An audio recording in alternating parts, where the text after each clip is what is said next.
ऊँचे रे पहाड़वा मैया डललू आसनवा हो कि कैसे आईना। ऊँचे रे पहाड़वा मैया डललू आसनवा हो कि कैसे आईना। कि मैया मोरी कैसे आईना। कि मैया मोरी करी द आसनवा हो कि कैसे आईना। सोने के कलशा गंगा जल पनिया हो कि कैसे चढ़ाईना। सोने के कलशा गंगा जल पनिया हो कि कैसे चढ़ाईना। बसलू ऊँचे रे पहाड़िया हो कि कैसे आईना। बसलू ऊँचे रे पहाड़िया हो कि कैसे चढ़ाईना।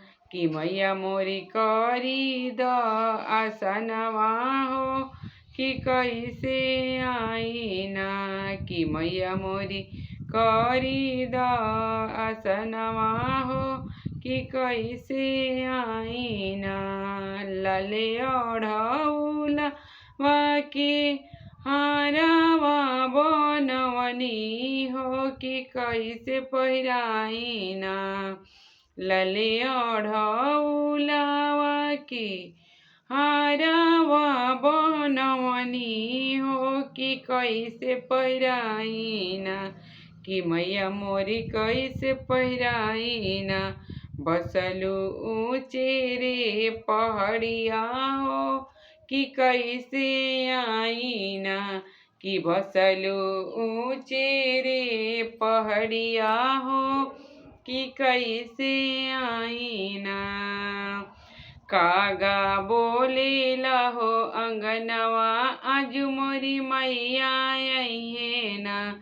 कि कागा बोलेला हो मंदिरिया आज मोरी मैया अइहे ना। गंगा भी आई है जमुना भी आई है। गंगा भी आई है जमुना भी आई है। सरजू मारी लाहो लहरिया आज मोरी मैया आई है ना। सरजू मारी लाहो लहरिया आज मोरी मैया आई है ना। कागा बोले लाहो मंदिरिया आज मोरी मैया आई है ना। चांद भी आई है सूरज भी आई है। चांद भी आई है सूरज भी आई है। तारा चमकेला हो अंगनवा आज मोरी मैया आई है ना। तारा चमकेला हो मंदिरवा आज मोरी मैया आई है ना। कागा बोलेला हो मंदिरवा आज मोरी मैया आई है ना। कागा बोलेला हो भवनवा आज मोरी मैया आई है ना।